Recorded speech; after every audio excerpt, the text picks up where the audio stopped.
पूरे छत्तीसगढ़ में सूदखोरी का जो मामला है वो बहुत बड़ा मामला है, जहां पे पीड़ित के द्वारा काफी अधिक जो मूलधन होता है उससे अधिक ब्याज चुकाया जाता है। उसके बाद भी जो आरोपी रहता है उसको परेशान करता है, तंग करता है।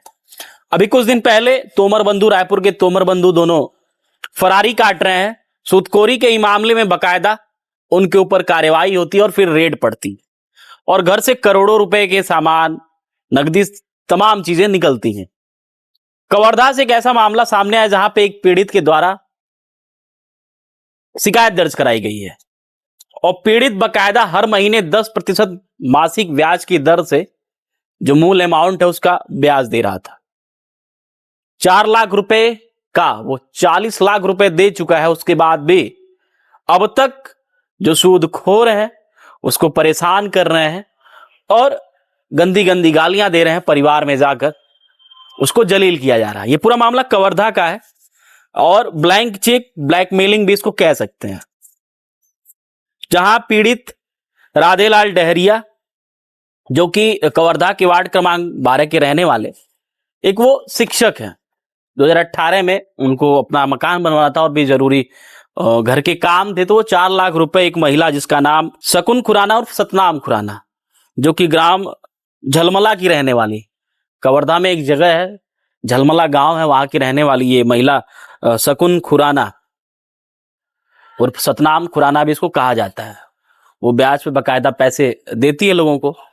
जो ये शिक्षक हैं राधेलाल डहरिया, 2018 में उनको अपना घर बनवाना था, तो भी इस महिला से 4 लाख रुपए लोन लेते हैं, कह सकते हैं कि ब्याज पे लेते हैं, जिसके बाद ये 10% मासिक ब्याज की दर वो लगाती है। मतलब 4 लाख रुपए का 10% 40,000 प्रति महीना। 2018 से लेकर आज 2025 चल रहा है। वो प्रत्येक महीने जो भी अमाउंट होता है, ब्याज होता है, उसको देते जाते। अब तक वो करीब 40 लाख रुपए इस महिला को दे चुके हैं।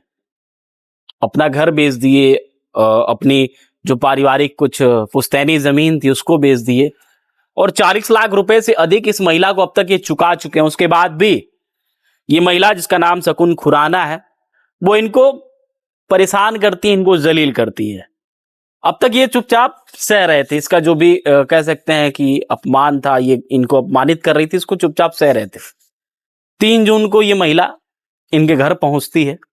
घर में सभी पारिवारिक सदस्य, जो कि गर्मी का छुट्टी है तो कुछ रिलेटिव भी जुटे हुए थे, ये अपने पति के साथ पहुंचती है और खूब अधिक इनको जलील करती है, गंदी गंदी गालियां देती है। जिसके बाद इनके मन में ख्याल आता है कि क्यों ना ही कुछ गलत कदम उठाया जाए, मतलब जीवन लीला को समाप्त किया जाए। फिर परिवार के सदस्य इनको समझाते हैं, पूछते हैं कि क्या कुछ मामला है, क्यों ये महिला आपको गाली दे रही थी। जिसके बाद ये सब कुछ बताते हैं और फिर बकायदा जाकर ये थाने में FIR दर्ज कराते हैं। और अच्छा, 3 तारीख को ब्लैंक चेक भी लेके चली जाती है, बकायदा साइन किया हुआ इनके हाथ से ब्लैंक चेक भी लेके जाती है।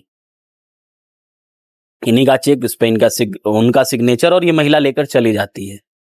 फिलहाल FIR दर्ज हो गई है। इस महिला की तलाश है और उम्मीद कर सकते हैं कि जल्द से जल्द ये महिला सलाखों के पीछे होगी। कैसे ब्लैंक चेक के माध्यम से महिला ब्लैकमेलिंग कर रही थी और 4 लाख रुपए का ये 40 लाख रुपए से भी अधिक अमाउंट वसूल चुकी थी। फिलहाल इस मामले को लेकर पुलिस सक्रिय है। उम्मीद है कि जल्द से जल्द कठोर से कठोर कार्रवाई होगी। जो ये आरोपी महिला है वो सलाखों के पीछे जाएगी। लेकिन सोचिए किस हिसाब से कोई जरूरतमंद अगर किसी के पास पैसा है, उससे पैसा उधार पे लेता है, कुछ ब्याज की दर पे लेता है, और जो ब्याज देने वाला होता है सूदखोर होता है, किस हिसाब से उसको प्रताड़ित करता है, मानसिक, आर्थिक, शारीरिक, हर तरीके की वो प्रताड़ना झेलता है। और जब थक हार जाता है तो कई बार तो ऐसा होता है कि वो व्यक्ति समाज के डर से, परिवार के डर से, अपने आप के डर से अपनी जीवन लीला को समाप्त कर देता है। खैर, इस मामले को लेकर पुलिस सक्रिय, उम्मीद कर सकते हैं कि जल्द से जल्द जो आरोपी महिला है वो गिरफ्तार होगी।